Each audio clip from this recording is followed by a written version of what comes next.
All right. Good morning, everyone. Welcome to TeleShadowing. We are live on YouTube. Please feel free to ask questions in the chat box as we go along, and they'll be addressed. I'm honored to introduce our mentor for today, Dr. Zafar.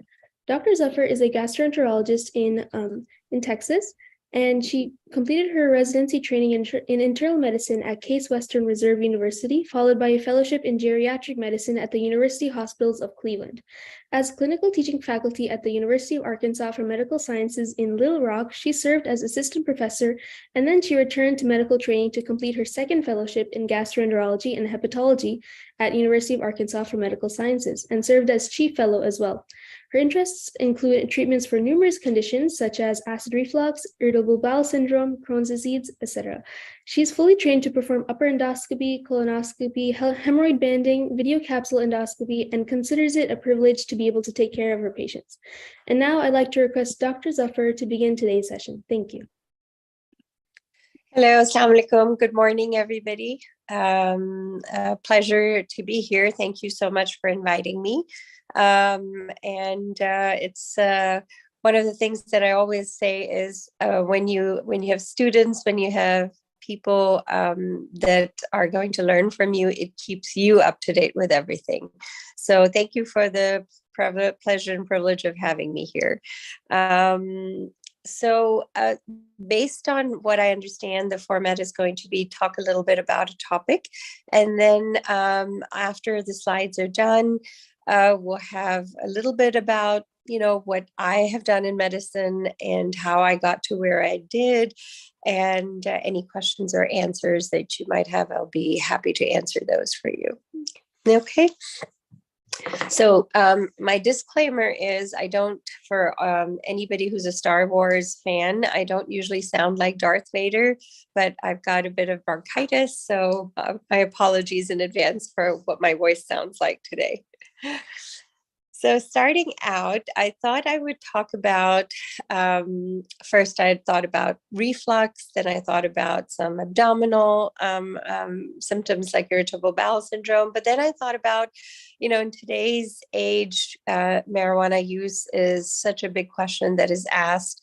If you're pre-med, I'm sure you go to an event and somebody will ask you questions about it. So it'll be nice to have some general information for those who are in pre-med, those who are medical students.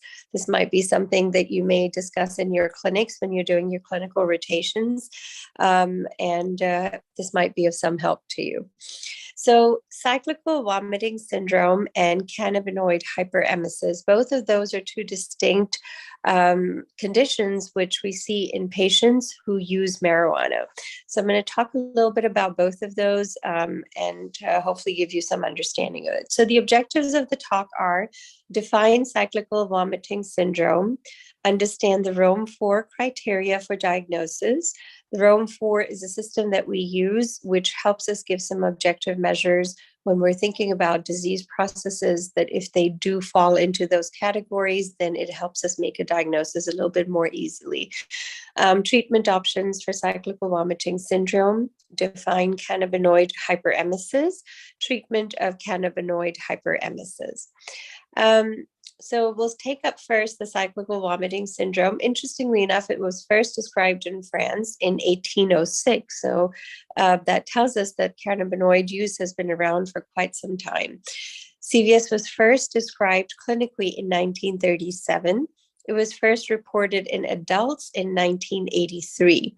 When we talk about population and prevalence, in children, we find it in about approximately 2%. And in adults, we still don't have clear numbers because it's one, underreported, two, unfortunately, misdiagnosed. And a lot of times when patients come in with the presenting symptoms of this cyclical vomiting syndrome, a lot of workup, extensive workup is done to try and find all the other causes. And other times, the patients just fall through the cracks because they tend to get frustrated as well. The median age of onset, 5 years in children, 35 years approximately in adults. The average time to diagnosis is usually 3 years in children, 8 years in adults. Chronic in most, associated with migraines. And so, again, we get patients at times from the neurology department saying this patient has intractable nausea due to the migraine, and the migraine medications aren't working. And a little bit of a good history determines that the patient does have chronic marijuana use, and that actually could be the underlying reason here. Risk factors include poor sleep, headaches, stress, menstrual cycle, fatigue, hyperesthesia, which means super sensitivity to pain. And then there's certain foods also that tend to do that. There's a similar incidence in men and women, so there's no difference between genders. The symptoms. So it's self-limited, recurrent, discrete, stereotypical episodes of nausea and vomiting. The average duration is usually about 3 to 6 days. And then interestingly, one of the classic presentations is that this patient will tell you they've been completely separate, symptom-free in separate episodes.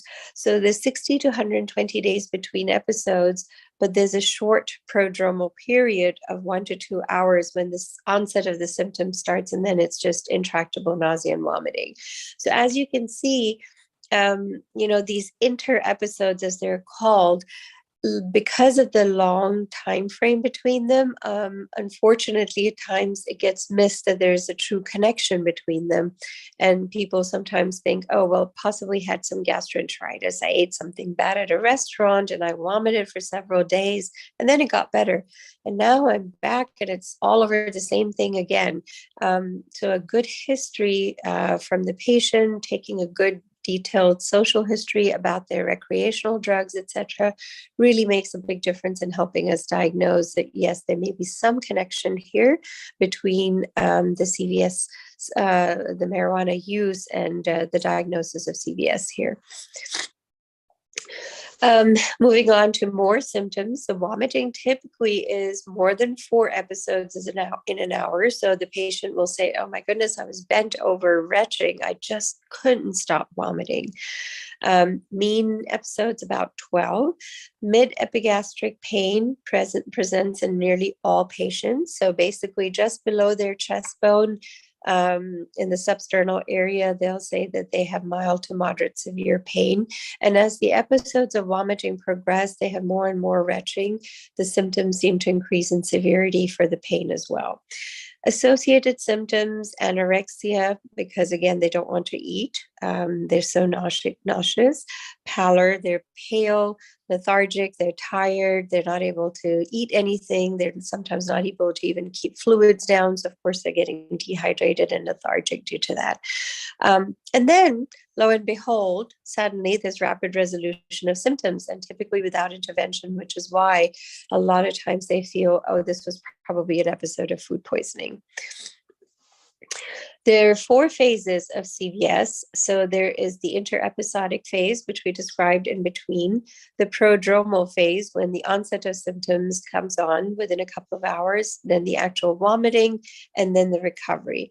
So when we look at the slides, if we move on to the next slide, please, the 4 phases that you can see here, there is the therapeutic goal, which is what we're going to talk about in just a minute. But when you look at the phases, you see the interepisodic phase, and the goal at that time for treatment becomes to prevent the episodes from happening in the future. Second phase is the prodrome phase. And if that happens, the patient is now cognizant of the fact that this is associated with my marijuana use, then the treatment is aimed towards aborting that prodromal phase so we can stop it rather than it going into a full-blown episode again. And then, of course, the nausea and the actual vomiting and retching starts. So then at that point, the treatment goal becomes to terminate the episode because it's already beyond that prodromal phase. And if it's unsuccessful, then at times you really have to take some drastic measures to sedate the patient, give them medications that help them just sleep it off. And then eventually the recovery phase, and try to refeed the patient. If they're hospitalized, if they're at home, then advise them that they start taking fluids as quickly as possible and getting some calories in so that they recover better. Moving on to the next slide, when we talk a little bit about the pathophysiology, then there are there are some hypotheses still about the pathophysiology, and there are multiple things that are thought of playing a role here. The blood vessels, the arteries, there's possible vasospasm. There's smooth muscle spasm in the GI tract. There's a central process which is coming from the brain. Hyperesthesia, which is just super sensitivity to pain, can trigger these as well. At the cellular level, we talk about mitochondrial dysfunction.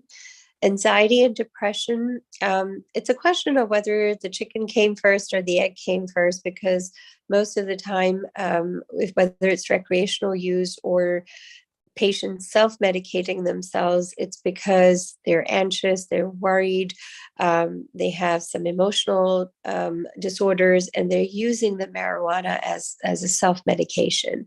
So at times we think that itself could trigger the actual CVS as well. ACTH and cortisol, so again, hormonal disturbances can lead to the CVS syndrome as well. Autonomic nervous dysfunction, a lot of our gut is controlled by the sympathetic and the parasympathetic system. So there's definitely some role there. And there have been a lot of studies which dispute that there is no direct correlation, but we have some studies now which actually do show that there is connection there as well. Moving on to the next one. Among 214 children, they were identified as having cyclical vomiting syndrome. 82% of those were classified as having migraine-associated cyclical vomiting syndrome based on at least one or two of the criteria. Either there was a family history of migraines or there was subsequent development of migraine headaches. Compared with the non-migraine cyclical vomiting syndrome subgroup, the migraine subset of patients had milder episodes. So there are more symptoms of abdominal pain. About 83% of patients had those versus about 66%. Headache, about 41% when we look at two groups, about versus 24%. Social withdrawal, interestingly enough, about 40% rather than 22%. Photophobia, and there are multiple other triggering episodes as well. But there's a higher positive response rate to anti-migraine therapy in patients who have a migraine association compared to those who did not have a migraine association. So we see similar patterns in those patients when they have episodic illnesses. The similar triggers are present, and a lot of them will say that the vomiting parallels the pain, and hence the GI physicians sometimes will work with the neurologist to help take care of the patient here. The duration without treatment will last about 2 to 3 days, both for the migraine headaches and then also for the CVS itself as well. So it's quite interesting to try to unravel the history in those patients. Moving on to the next slide for the diagnosis. Stereotypical episodes, and again, here we're using the Rome 4 criteria. Stereotypical episodes of vomiting regarding onset, it could be acute or in duration less than 1 week. So we have to specifically, again, take a good history, ask patients that when these episodes happen to start writing things down, because looking at that written information as a physician sometimes will help you to elicit that there is truly a pattern here. 3 or more discrete episodes in the prior year, and 2 episodes in the past 6 months occurring at least 1 week apart. And again, these criteria are put in by studies because to help delineate a little bit better and not just mix other disorders in there. Absence of vomiting between episodes, but other milder symptoms can be present between cycles. The criteria should be fulfilled for the last 3 months with symptom onset, at least 6 months before the diagnosis. The supportive criteria definitely includes a history or a family history of migraine headaches as well. So again, this is all taking a good history and being able to get to a better diagnosis then. When a patient comes into clinic, you're seeing them for the first time. There's some workup that's already been done, and hence the reason that they've been sent to the gastroenterologist. So If these things have not been done, which a lot of times they already have been, because remember, the patient is in acute distress, they've been to the emergency room, they've gone to their primary care physician. So most likely a KUB, which is a plain abdominal x-ray, some blood work like a CBC, a CMP, which includes their hemoglobin levels, their electrolytes, their kidney function, their pancreatic enzymes, thyroid function tests, inflammatory markers, drug screens. Most of the time, these have already been done. So when they come in to see me, I also have to think about, do they have an ulcer? Is there possibly something like GERD or reflux causing these symptoms? So we may consider doing an endoscopy, which is the EGD, or the esophagogastroduodenoscopy, long word. It makes us sound very intelligent using those long words. But an EGD basically is taking a camera down the back of the throat of the patient to look in the stomach and into the first part of the small intestine to try and determine if there are possibly other reasons that could be causing these episodes of vomiting. A right upper quadrant ultrasound, very valuable. It's a non-invasive test, and it also helps show multiple different organs. We can elicit if the pancreas are inflamed, if there is any evidence of gallstones, if there is any evidence of any inflammation in the liver. So certainly a very helpful test. Small bowel follow through. So interesting test, not used very commonly, but again, it's a special type of x-ray which shows if there's any obstruction in the small bowel that could be responsible for the symptoms that the patient is experiencing of vomiting. At times, we'll also consider as part of the workup a CT angio of the abdomen and pelvis, because if there's a vascular disorder, some blood supply that is compromised, then that can cause you to have nausea, vomiting, abdominal pain as well. An MRI of the brain. Where does that come in? Certain tumors of the brain can cause severe projectile vomiting, especially if they are localized to the base of the brain, and they can cause GI symptoms as well. So there's certainly a role for brain imaging as well. We also think about pheochromocytomas. So we are thinking about any possible tumors that could be present in the adrenal glands. We think about acute intermittent porphyria, which is a genetic condition. And so we check the urine levels for those as well. Because again, we want to make sure if there's anything else that is going on, we find that as an organic cause and then tell the patient that no, all these things have been ruled out. You fit the Rome 4 criteria for diagnosis, and hence the reason that we are proceeding on. Moving, and this was the diagnosis slide. So moving on to the next slide now, which is the CVS treatment slide. So how do we treat it? So for the acutely presenting patient who's dehydrated, the first thing is let's get the symptoms under control and then move on to other things. So IV fluids, because dehydration is obviously a big concern. Antiemetics, so we're making sure that we give medications that will help the patient get some relief from the acute nausea and vomiting. Because again, also not just the fact that the patient has acute distress due to the nausea and vomiting, we also have to worry about the complications of the vomiting, which are dehydration, electrolyte abnormalities, which can lead to the patient's heart having irregular beats. But also the localized problems when somebody has severe retching, you can actually rupture your esophagus and have tears in the esophagus, which can result in upper GI bleeds as well. So anxiolytics, which are medications that will help the patient just relax from the central nervous system, help them calm down. For chronic medications, we have multiple options, and we'll go over them in a little bit of detail one by one. I'll move on to the next slide for the preemptive therapy. So cyproheptadine. amitriptyline, zonisamide, and levetiracetam. We always love pronouncing that, and then valproic acid. So each of them, as you can see on the slides, have different response rates. And most of the time, you have to look and see what other medications the patient is on, and then titrate the treatment or tailor the treatment accordingly. Let's look at the first medication on the next slide here, the cyproheptadine.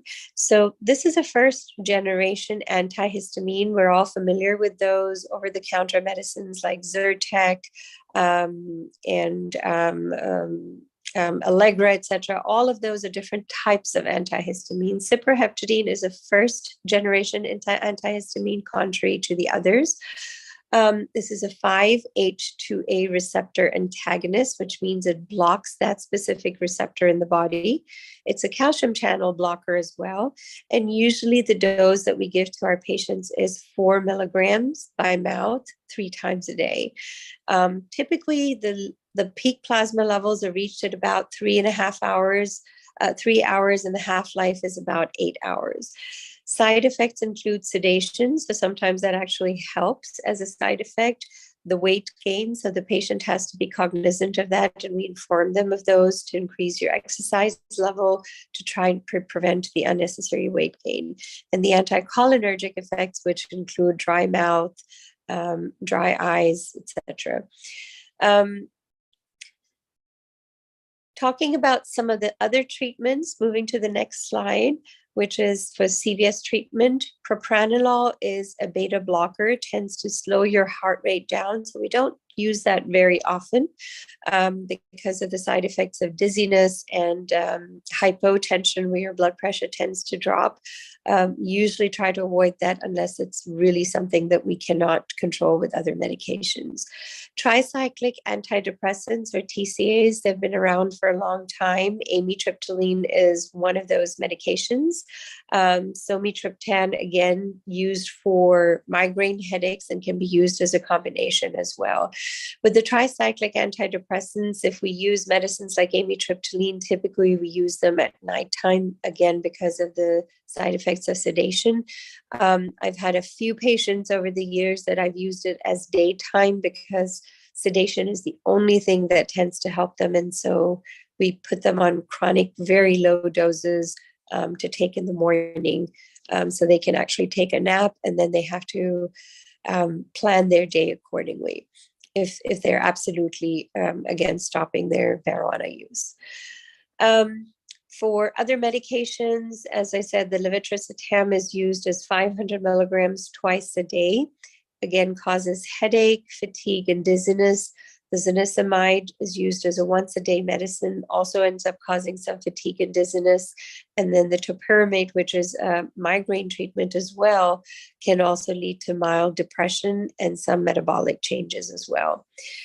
Some of this information may or may not be pertinent to you, so I'm not going into too much detail, but just to give you some overview of the treatment.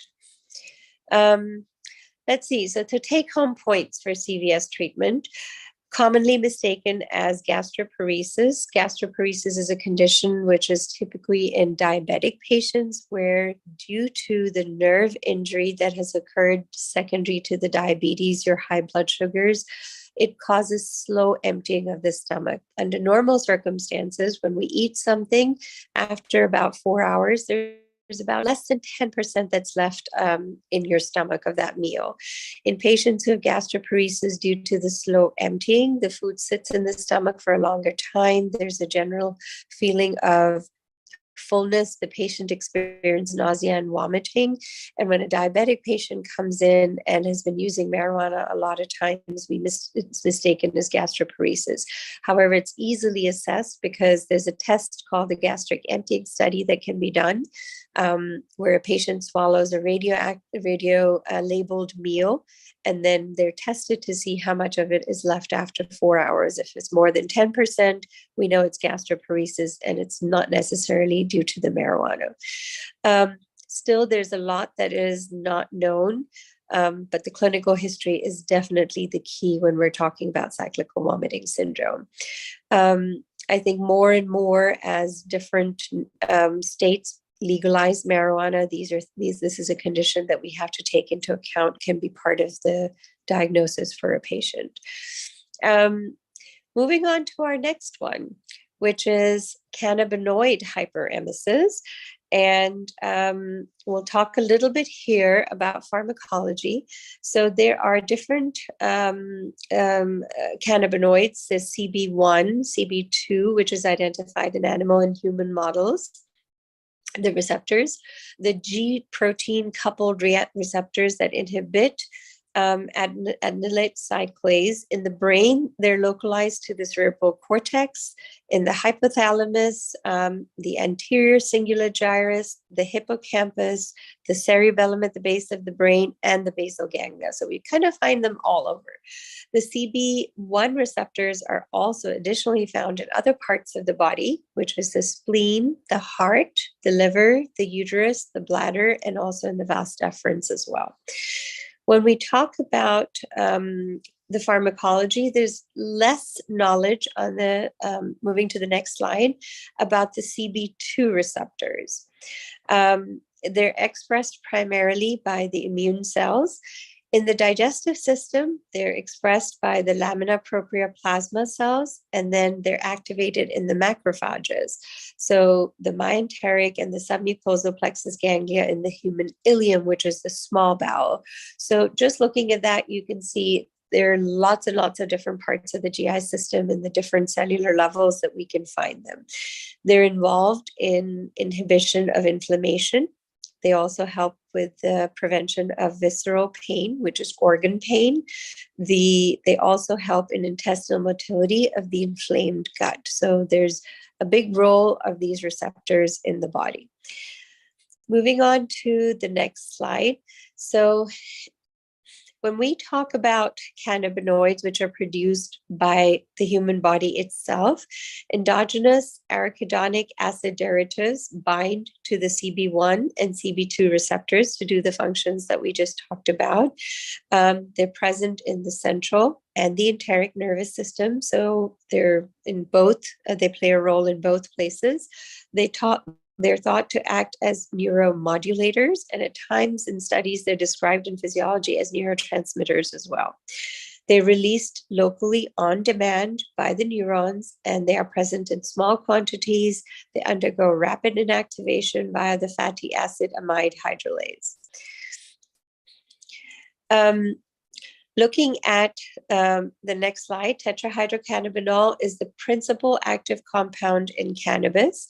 It's metabolized mainly in the liver via the oxidation and the hydroxylation pathways. Some of you who are med students probably love reading about those pathways. Largely the CYP2C subfamily of the P450 complex.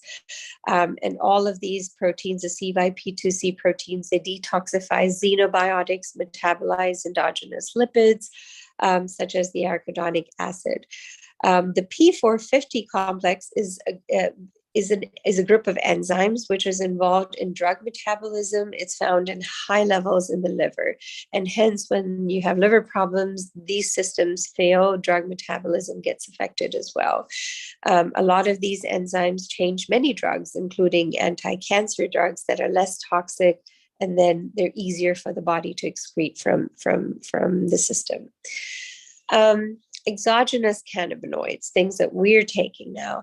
So THC accumulates in the body fat, which serves as a long-term storage, important to remember, which is why when you test patients, sometimes these are present in your body for about 3 weeks after ingestion or use as well.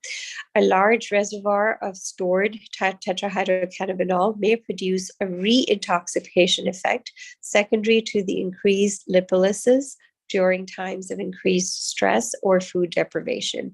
And so this is an important thing to consider in the cannabinoid hyperemesis syndrome. The multiple metabolites that have been identified, they're checked via different systems. I'm not going to go into too much detail. There's psychotropic ones, there's the anti-inflammatory, and then the ones that have the analgesic properties, and hence the high use of cannabis in the communities now. Going to the next slide, CBD and CBG are additional cannabinoids which are found in cannabis. They appear to modulate the antiemetic properties of tetrahydrocannabinol, where CBD is a non-psychotropic and has a low affinity for the CB1 and CB2 receptors. And again, it goes into the brain, into different parts of the body, and has multiple different effects. Unfortunately, when cannabis was legalized, not a lot of consideration was given into what actually happens in the body long term. And I suspect that over the years, we're going to find more and more of these toxic effects and what the effect is on the liver. We know now with studies that it actually promulgates and accelerates fibrosis and scar tissue in the liver, and that may be another cause for liver cirrhosis down the road.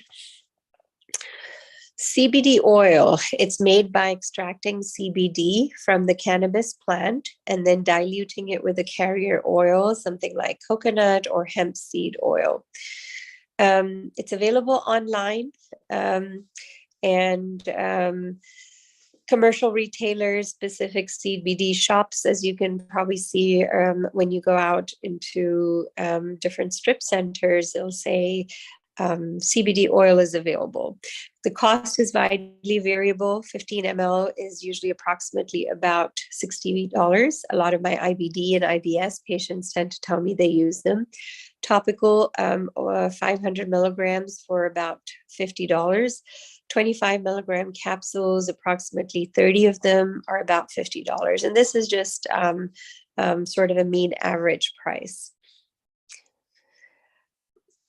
CBG cannabidiol. So it's a non-psychotropic that behaves as an antagonist, again, on the CB1 and the 5-HT receptors. And the antagonism, when it occurs, reverses the antiemetic actions of the low-dose CBD. So that's interesting. There's pro-emetic properties of the CBD and CBG at higher doses that do play a role in severe nausea and vomiting in CHS as well. So again, some of this may not be very pertinent to those who are in pre-med, but just for some of the medical students, it may be of interest. Cannabinoids in the brain, they alter psychomotor behavior. There's impairment of the short-term memory, stimulation of appetite, analgesia, which is the pain relieving component, and then they act as antiemetics as well. I'm going to skip the next slide about antiemetics, and let's go a little bit into the background of the cannabinoid hyperemesis syndrome. It was first described by Allen and colleagues in 2004. Cannabis is the most commonly used illicit recreational drug in the US now. There's more than 16.7 million users yearly now. The highest use is in ages 18 to 25. Each year, 2.6 million Americans become new users. Cannabinoid hyperemesis syndrome, chronic cannabis use 3 to 5 times daily. It's either hits that they're doing or 1 bowl per day. Cyclical episodes of nausea and emesis, and frequent hot bathing, which is this hot bathing is an interesting thing. Lots of theories are out there, but it's actually one of the board questions in the GI boards as well. So previous models suggested that hot water bathing is an adaptive response to the hypothermic effects of cannabinoids. The activation of the CB1 receptor should lead to hot water bathing in all marijuana users, not just cannabis hyperemesis syndrome.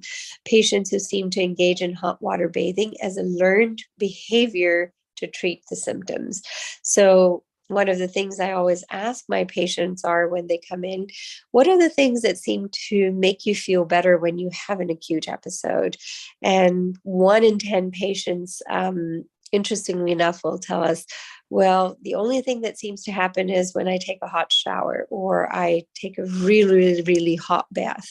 And that seems to calm things down a little bit. So definitely, again, we get back to the history component of take a good history. Moving to the pathophysiology, again, not very well known. Chronic exposure to cannabinoids should downregulate or desensitize the TRPV1 signaling. Prolonged exposure to cannabinoids might lead to decreased TRPV1 signaling, altered gastric motility, and emesis. That's one of the receptors in the body and the brain, as you probably can determine, which is important in the pathway of the pathophysiology. From the clinical standpoint, patient comes into clinic, and I think, what are the risk factors in this patient when I risk stratify them that they have possible CHS, and I should keep that in my differential diagnosis.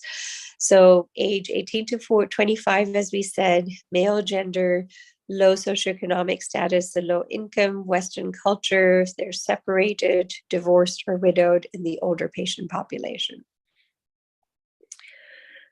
Diagnosis, typically, unfortunately, confusion exists in the literature between CVS and CHS, as some of the studies show that some of the CVS patients show about 1/3 of the patients use marijuana daily.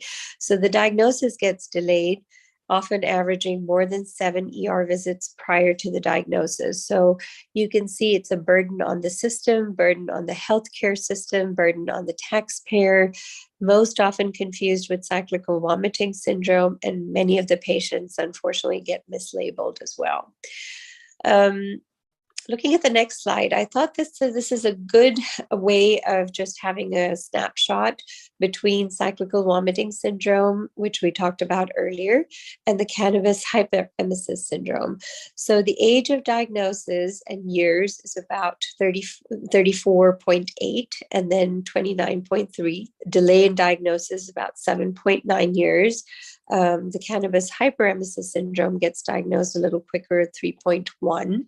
Duration of episodes about 4. In the cannabis hyperemesis syndrome, doesn't seem to be of any specific duration. Cannabis use is occasional in the cyclical vomiting syndrome, whereas in the CHS, it's a frequent use and it's a universal use. Triggering factors is infection, psychological stress, etc. It's more frequent in the cyclical vomiting syndrome patients, whereas in CHS, it's absent. Prodrome is common in the cyclical vomiting syndrome, so that 1 to 2 hour period where the patient starts to feel the onset of symptoms.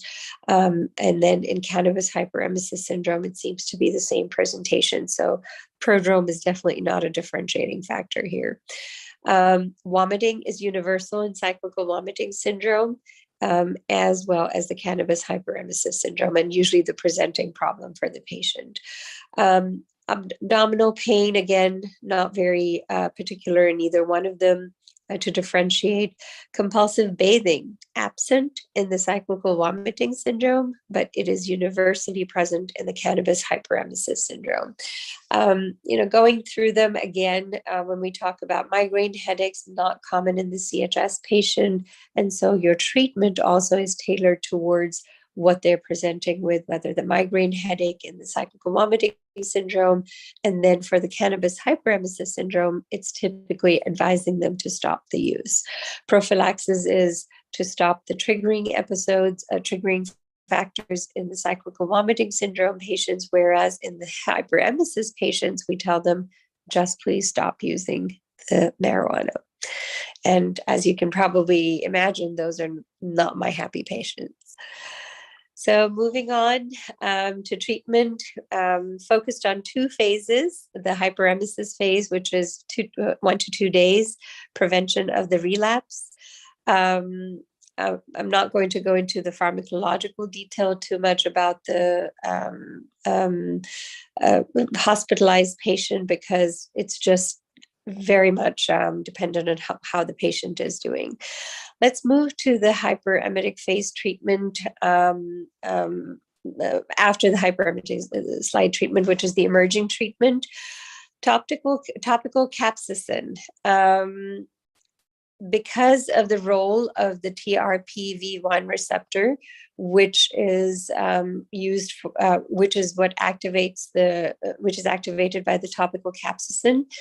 the same pathophysiology background is used, and those patients are given topical capsaicin, and that cream seems to deflect off their vomiting symptom that they have. It's used in the periumbilical region and reapplication every 4 hours. Personally speaking, in my practice, I didn't think that this was going to be a very effective thing when it was initially introduced. But surprisingly, I've had some very good response in those patients. And it's something that they can buy easily. Insurance will cover it in some instances for the patients, and we've had a good success rate. I'm going to move on to the next slide here. Future areas of research. Epidemiology data. We're going to be focusing on that because there's going to be more and more states that will legalize it. Genetic predisposition, polymorphisms. There's large prevalence of marijuana use in the world with few patients developing CHS. Trying to determine what the mechanism of hyperemesis is from cannabis use, and then the long-term follow-up of these patients. Marijuana legalization by state, just for our general knowledge, you can see all the dark green states are where recreational use is legalized. The lighter green ones is where medical use is legalized at this time. And then illegal, where I'm speaking from, Texas, we're still not in the legalized state area. But the way things are going, the way everything is with marijuana lobbies, I suspect pretty much most of this is going to be dark green pretty soon. What is the role of endoscopy in these patients? I think, as I mentioned to you earlier, as a GI physician, I'm looking to see, because of the constant vomiting, is there any ulcerations? Have they developed any tears? We also check for concomitant bacterial infection like H. pylori, which can eventually lead to stomach cancer. And then to break the cycle of emesis, there are at times we end up sedating the patient for the procedure simply because we're trying to make sure we can have them asleep for a little while. Take-home points: pay close attention to the clinical history of the patient. Treatment between the two overlaps is present, but there are different strategies that are used. Have an open dialogue with your patients about marijuana use and for recreational or medical cannabis use. And then be aware of your local laws, because depending on where you practice, that will determine how you will advise your patient as well. Thank you, everybody, for listening. How about, can everybody hear me? Yes, we hear you. Okay. All right. So I'll give you a little bit of my background, and then I think we'll open the forum for questions, if that's okay. Yep, that sounds good. All right. So I'm a foreign medical graduate, or an IMG. I don't know what the terminology is nowadays. It keeps changing, but I graduated from Karachi and came here, did my training in internal medicine, and then was going to pursue a career in GI. I absolutely loved it, knew that's what I wanted to do, and then decided I am going to go ahead and start a family. And this was just absolutely my own personal decision. My husband, including the chairman of my department, everybody thought I was completely crazy, and it was pregnancy hormones that I wanted to give up my GI fellowship.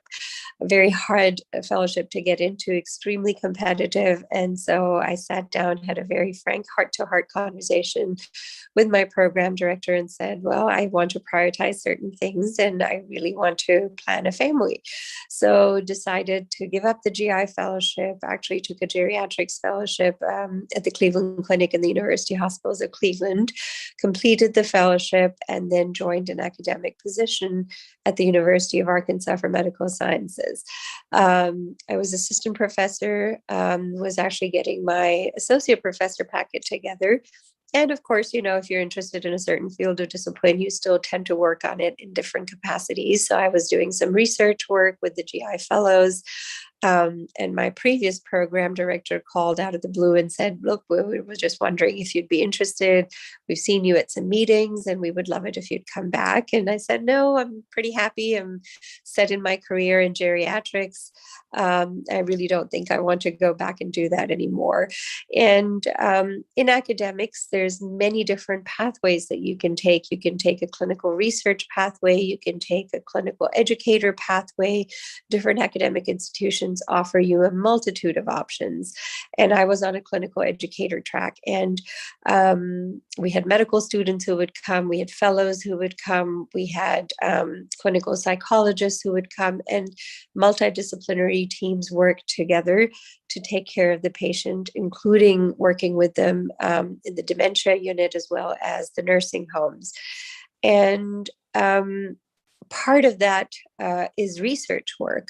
And I did some research work in GI with the division of gastroenterology at the University of Arkansas as well. And I get a call out of the blue from the chairman there saying, have you ever thought about doing a GI fellowship? And I started laughing and I said, no, this is kind of what I've done in the past. And I had the option, gave it up, and I'm pretty happy. And he said, well, we'd love to offer you a GI fellowship if you would be interested. And if you ever apply formally, we would love to consider you for the position. So surprisingly enough, 2 months later, I found out that I was expecting our third baby.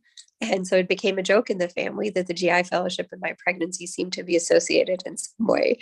So I called him back and I said, thank you for the offer, but certainly not going to be applying for that. 2 months later, I get a call from him saying, well, here's what we can think about doing.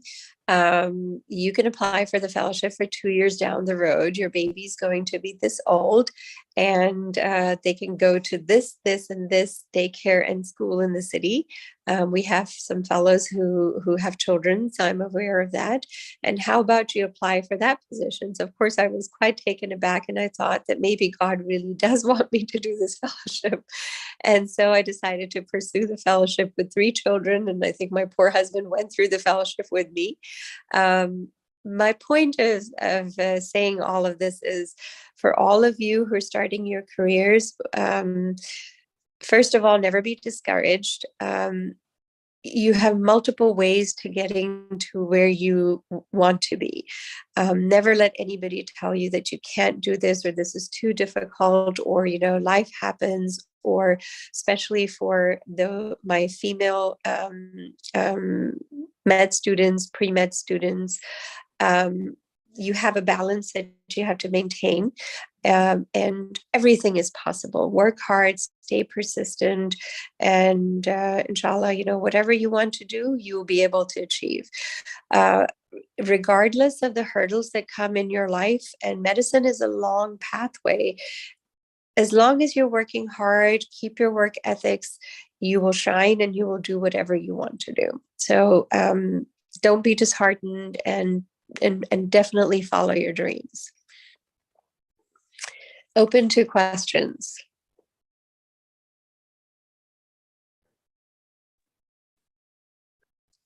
Right, Dr. Zafar, thank you for your mentorship and teaching. I'll begin the Q&A session. So my name is Hamza. I am a student in the BSDO program with Seton Hill University and the Lake Erie College of Osteopathic Medicine. So to start off with Q&A, we separated these questions received based on your presentation, based on your career. We'll start off with the questions from your presentation first. So what best practices do you recommend to take care of our GI tract? So I think what I tell my patients also, whatever you put into your body is going to be what you get out of your body. And your health benefits are directly correlated to what you eat. In this day and age, unfortunately, a lot of the food that we consume is processed food. It is, even when at times it's labeled as organic, there's sometimes questions about how it has been processed. So eat well. try fresh foods, fresh produce. And I know life gets busy, but cooking at home can be quite cathartic, and is definitely something that helps you when you're in intense study modes, etc., to just step away for a little bit and make something for yourself, for your families. But in addition to that, exercise is a great thing, extremely beneficial. We have absolutely irrefutable studies that show that your oxygenation to your GI tract improves with exercise. And then we know that probiotics definitely help in improving the gut health as well. Probiotics can be natural probiotics. I'm always a promoter of those. So plain Greek yogurt, kombucha, if you go into the grocery section or of pretty much any grocery store now, I think you can find multiple different types of probiotics that are there. The role of probiotics is helping to keep the mucosal barrier intact, helping prevent infections, and also ensuring that the good bacteria that help ferment the food, decrease methane production in the body, all of those facilitate the GI system and the digestive process as well. Thank you very much for that answer. That's really beneficial for us. For the next question, what age should colonoscopy screening be started? And what does this change if you have family history? Certainly, great question. So in any discipline of medicine, we as physicians follow guidelines that are put forward by our societies. So for the GI world, it's the American College of Gastroenterology, the American Society of Gastrointestinal Endoscopy, the American Gastroenterology Association, and then the Preventive Task Force. And these guidelines are put forward after multiple studies are done. They're presented in plenary sessions and based on scientific data. Until about a year ago, the guidelines recommended that everybody who has average risk starts at 50 years of age. The guidelines changed, and as of now, the current recommendation is at 45 years of age, everybody is supposed to start screening for colon cancer. When we talk about someone with a family history, there is some things to consider there. So when family history is considered, it's first degree family members. So which means whether it's your parents, whether it is a sibling, or God forbid, a child, if any first degree family member has colon cancer, then you start and if they were diagnosed with colon cancer at 45 or above, you start 10 years before at 35 years. On the other hand, if somebody was diagnosed at the age below 45 years, say they were diagnosed at 40, then whatever the age of diagnosis is, you would start 10 years prior to that. So if someone was diagnosed at 30 in your family, all first degree family members would start screening at 20 years of age.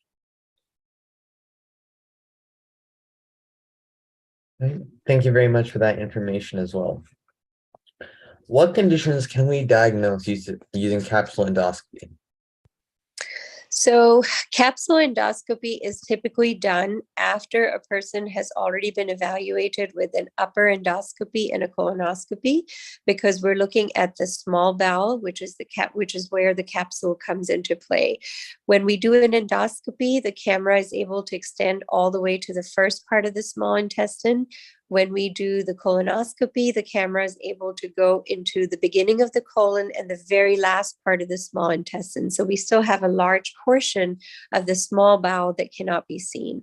So conditions that can be assessed are iron deficiency anemia. So if we're looking for something in the small bowel that could quietly cause blood loss, like tumors, Crohn's disease, carcinoids, which are neuroendocrine tumors. We definitely want to avoid using a capsule endoscopy when we're worried about strictures, because the capsule can get stuck in there. And of course, the most important one, again, indirectly from the iron deficiency anemia, is when there's occult blood loss and we can't identify where someone is bleeding from, but their hemoglobin is trending down, that it may be somewhere hidden in the small bowel. Thank you very much. Now, the next question is again about capsule endoscopy. So what is the difference between EGD and capsule endoscopy? Sure. So an endoscopy is, or an upper endoscopy, EGD, is a procedure that is done at a surgery center or a hospital, depending on the patient. The patient is told to be fasting the night before, and on the morning of the procedure, they come into the surgery center and they're given some medication through an IV. Sometimes it's conscious sedation where we administer the medicine. Sometimes it's IV anesthesia, which is given by an anesthesia doctor. And the patient goes to sleep, and we take a small thin camera, go down the back of the throat into the esophagus, which is the tube connecting from the mouth to the stomach, into the stomach and the small intestine. We can take biopsies. And it takes about 5 to 7 minutes to do. The patient wakes up, they're not in any discomfort. They go home, they can't drive that day, but we get a lot of information. The capsule endoscopy is something that is done in the office where the patient takes some medicine the day before to help them clean out. And then they swallow a small capsule, which is about the size of a vitamin D over the counter capsule. And it's got a video recorder embedded in there. And they swallow the capsule. We attach a recorder. Depending on the company that's used, they either take the recorder with them at home, or we just connect it and it transmits everything later on. The video recorder passes through the small bowel inside the capsule for about 7 to 8 hours. The patient is given something to collect that capsule, and then we download that information into a software system, and it's like watching a 7-hour long movie as the capsule goes into the small intestine and records the whole progress. Right. And as a follow-up on EGD and capsule endoscopy, which one has better sensitivity and specificity? They're two completely different tests. They're done for two completely different reasons, looking at two different areas. So there is no comparison between the two. Right. And are there any side effects of capsule endoscopy that you have seen in your patients that have underwent this procedure? Certainly. So as I mentioned earlier, one of the contraindications is a stricture or narrowing in the small intestine. So one of the biggest risks that we always have is that the capsule will get stuck in there. So hence, when a capsule endoscopy is done, the patient is always advised to collect the capsule, because we want to ensure that it's actually passed through.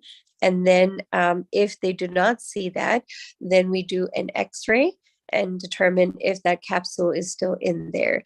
And we give some medications to help assist it. If a stricture is identified in certain rare cases, surgically, the capsule has to be removed then. Thank you very much for those answers. Absolutely. Is cyclical vomiting syndrome or CVS hereditary? No. What is the prognosis of cannabinoid hyperemesis? I think the prognosis depends upon the patient's use. Continued use usually ends up, unfortunately, for the symptoms to persist. And over time, even with the treatment options, which, as you saw, are somewhat limited, the patient develops tolerance for those, and then they end up with the long-term complications and hospitalizations. As you taught us that the cannabinoid dependency is due to central process involvement, how do you counsel your patients about its use, or do you involve the psychiatric rehabilitation team? We certainly do, and typically most of those patients are treated as a multidisciplinary approach. So there's cognitive behavioral therapy that is used for some of these patients as well. So we definitely work in close collaboration with the psychiatrist or the psychologist who may be involved, or if they're not, we refer the patient to them for sure. All right. So, given that marijuana use is only legal in 13 states right now, is anyone discussing the overuse or misuse of cannabinoids, which may lead to an increased prevalence of cyclical vomiting syndrome? How about on a daily basis, 10 times a day? So yes, we absolutely address this. This is being addressed in conferences. There are papers that are being published about it because, of course, with the increased use, it's directly proportional to the fact that we're getting a higher of patients with these symptoms as well. And hence there's more patient population, more data, more research that is going into this as well. I think one of the challenges that we face as physicians in the community is when the patient is referred by the primary care physician for intractable nausea and vomiting episodes or recurrent episodes, etc., then telling the patient that really there's nothing wrong with you other than the fact that it's the marijuana use. I think just having to sit down and take the time, establish a rapport with that patient, getting them to trust you and trust your diagnosis is definitely not something that happens in a one-time office visit. And we have patients realistically who will come, get frustrated, and then go somewhere else because they feel that's not what the problem was. On the other hand, we definitely have patients who come in who do follow through and lead a symptom-free life later. Now, I remember that back when I was younger, a lot of the debates regarding the legalization of marijuana surrounded marijuana not being dangerous or not having any long-term effects. Is there any pushback now, considering we have a little more knowledge regarding marijuana? Yes. And again, this is on the hepatology forums because we are seeing definitely liver fibrosis, which is accelerated in patients who have viral hepatitis. Unfortunately, if they have NASH, which is non-alcoholic steatohepatitis in patients who use marijuana, there's absolutely an accelerated scarring or fibrosis. So from that standpoint, those patients are being pushed into cirrhosis, and because of their concomitant marijuana use, unfortunately, automatically get eliminated for liver transplant. So, there's some very, very serious results of those things as well, and poor outcomes for patients standpoint. So definitely there is a push from the medical lobby. There's always been a push from the medical lobby, especially from the GI world, to try and retard the progression of this legalization. The societies play a role in this as well. So we're all trying in our own ways to try to get more and more awareness about this. All right. Our final question related to your presentation is about you being in Texas. Some students noticed that cannabinoid use, both recreationally and medically, is still illegal in your state. Are you mandated to report or refer patients someplace else, like a psych rehab? No, we are not required to report this. When marijuana use comes in, that is confidential conversation that I have with my patient. So it goes into their medical records. All right, thank you. Now we'll begin switching gears into a bit more questions about your career journey. So what would you recommend medical students and aspiring pre-medical students to do during the clinical years to learn more about your specialty? To learn more, sorry, I beg your pardon?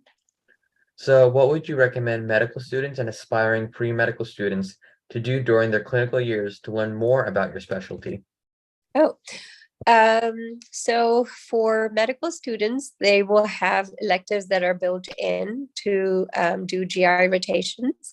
And so during that GI rotation, and any rotation for any specialty, I would say, obviously be there, show your interest. The more interest you show, the more people will teach you.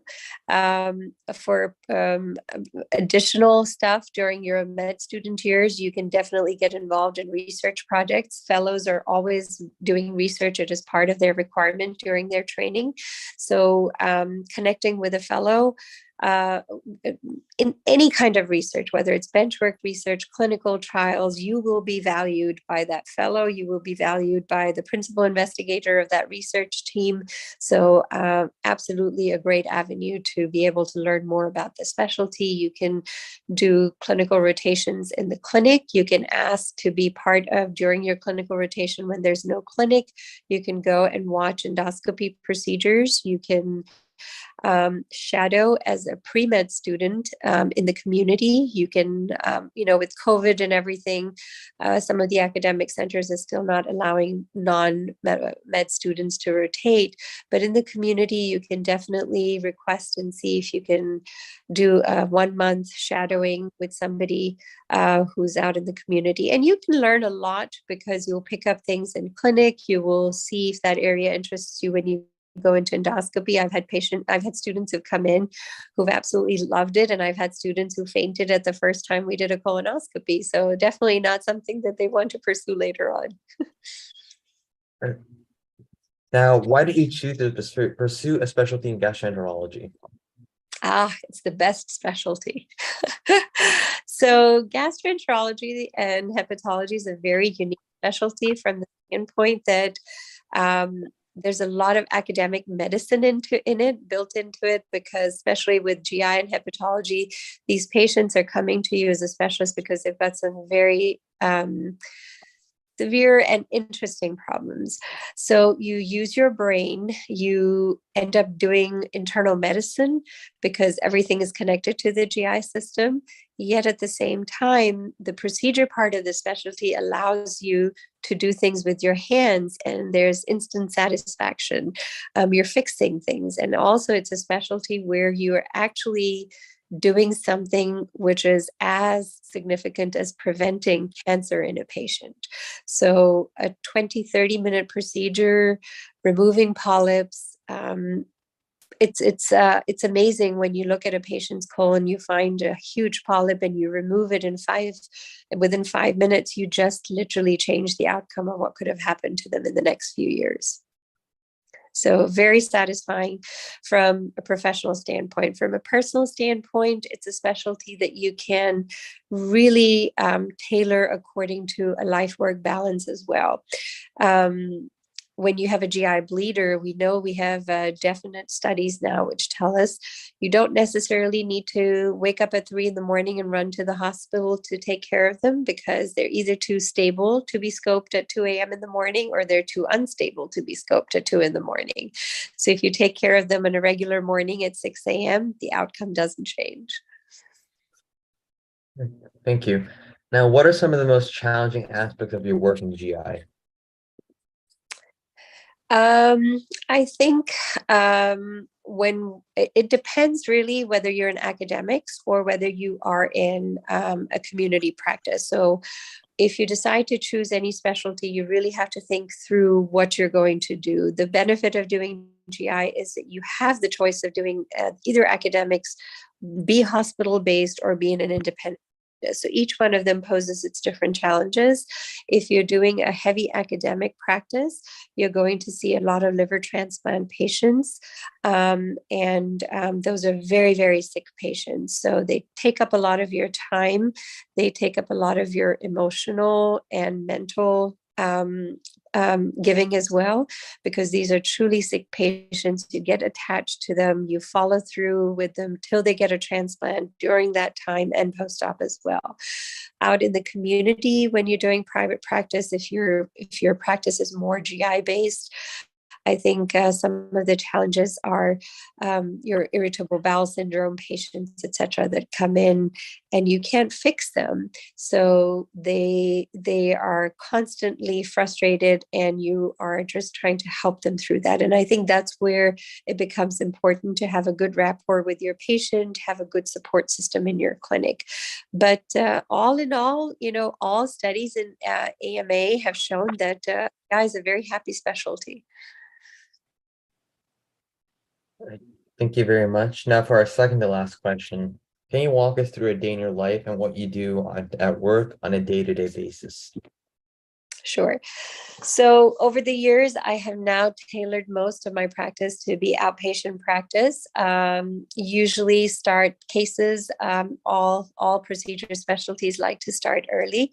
So usually first cases anywhere between 6 a.m. to 6:30. Mornings are usually procedures in the surgeries, and then clinic starts at 1 o'clock. So we usually arrive about 5:45, 6 a.m. at the surgery center or the hospital, depending on what day it is. You get there and you have about 2 patients usually who are ready for you in the pre-op area. You have a nurse, a tech, and the anesthesia doctor who are part of your team in the room. The pre-op area has multiple nurses who will get the chart ready. You've seen the patient in clinic, so you walk in, talk to them, reassure them. Everybody's kind of nervous because this is your area of comfort, but for them, it's a completely different new place. So talk to the patient. The patient is wheeled into the room. They get sedation. You do your procedure. You go out into the post-op, pre-op area for the second patient, talk to them, and start their procedure. By the time you finish your second patient, the first one's woken up already. So you go into the circle, talk to them, talk to the family, explain everything to them, go over the findings, tell them what to expect, tell them when their follow-up is scheduled for, and go talk to your fourth patient while your second one's probably the third one's ready by now. So it's a constant circle. So you get a lot of steps in every day. Till about 1 o'clock, you do that. And then I typically have about 3 to 5 minutes in the drive that I have from the surgery center or the hospital to my clinic. And that's where usually I have the healthy apple, fruit, the yogurt, or my protein bar. And that's usually what constitutes as lunch for most of us. When I get to clinic, there's usually a rep standing there. So while I'm putting my things away, talking to my scribe, getting my laptop open, the rep is trying to tell me about the wonders of the new drug that just came out and the benefits and what the coverage, et cetera, is going to be for my patients. So I'm listening to them. Finish that conversation. The practice manager comes up, tells me usually all the things that have happened today. One of my other partners will come up and discuss if we have a meeting later that day or if we're going to do something else for the practice.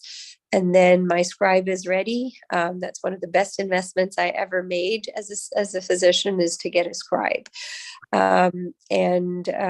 We start clinic. Typically, my procedures usually from 6 a.m. to about 12:30. We usually have about anywhere 14 to 16 procedures. And then in clinic, usually we have about anywhere from 14 to 20 patients in the afternoon. So clinic usually starts 1 p.m., as I said, and we end clinic at about 5 o'clock. But technically that means the last patient will walk out at about 6 p.m. After 6 p.m., we sit down, look at everything's electronic medical records. So I'll go over the notes with the scribe. We finish all the notes. That usually takes us to about 6:30. And then we look at phone calls, refills, calling patients, reviewing path results, and updating everything. And so usually around 8 o'clock, we finish at night and then head out home. Thank you. Now, this question relates to your last question, especially since you just said you finish work at around 8 at night. How do you manage your work-life balance? Sure. Different stages of life present different challenges. When my kids were younger, I had my fellowship, obviously. I was the first female fellow in the program after 9 years. And I'm very happy to say that we've had more female fellows in the program now than we've had male fellows. No offense to my male counterparts. But the challenges that sometimes are different in genders, pregnancy, etc., are part of life as well. For me, at that time, it was just time management. So I would wake up usually around 4:30 or so and look up all my labs, get everything ready from home. Luckily enough, everything's on the computer, so you have remote access. I would do my pre-rounds at the time. So I was able to take my kids to school. That was my time with them. Communicating with your children during the day via emails as well. Once they get home, your spouse support, of course, is a big thing. So for me, my husband and I usually coordinate. He has meetings, he has work. So, okay, he's picking up the kids. And so once they get home, I am absolutely terrible at maths. So he's responsible for their maths part. And while I'm in clinic, at times they'll text me saying, we've got this homework, planning to do this. This is the project I'm going to need help with. So I'll already set up stuff. Well, you need to get this, and this ready. So by the time I'm home, we'll be reviewing this test result, going over this quiz. As your kids grow older, there's a social aspect as well. So one of the things that I enjoy doing is having my daughter come in and work during her vacation time in clinic, shadow, volunteer.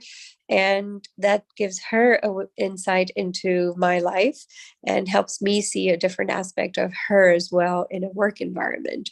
So there's lots of ways. And I find that your children, your husband, tend to value you as a professional. In the case of gentlemen, your spouse, I think will appreciate the fact, and your children will take you as a role model. It's about time management. It's about spending quality time. It's not necessarily the quantity time. I have a 19-year-old now who is a sophomore in college. I have a 15-year-old who's a sophomore in high school, and I have a 14-year-old in 8th grade going on 24. But my spouse is my best friend, so he's my best support system. He is my rock. So I'm very, very grateful. Great. Thank you very much, Dr. Zafar. These are all the questions we have for today, and we really appreciate you taking the time to mentor us today. Absolutely. It was my pleasure and privilege. And again, I would just recommend to all of you, work hard and do well. All right, I'd love for everyone to please give a warm thank you to Dr. Zafar in the chat box for this incredibly informative session. Thank you. Thank you. My pleasure. You're very welcome. Now we're going to conduct our closing session with our quiz and future session dates. The link to the quiz for this session is now live, and you'll need a 70% or higher to pass and receive certification. And the link to the quiz is being sent in the chat now. Now for our next session dates, which will also be posted throughout our social media outlets, so be sure to follow us at TeleShadowing. Our next live session will be Saturday, January 28th at 10 a.m. Eastern Standard Time with another physician mentoring us in gastroenterology. Thank you so much, everyone, for attending today's session, and we hope to see you in upcoming sessions as well. This concludes this week's shadowing. Thank you.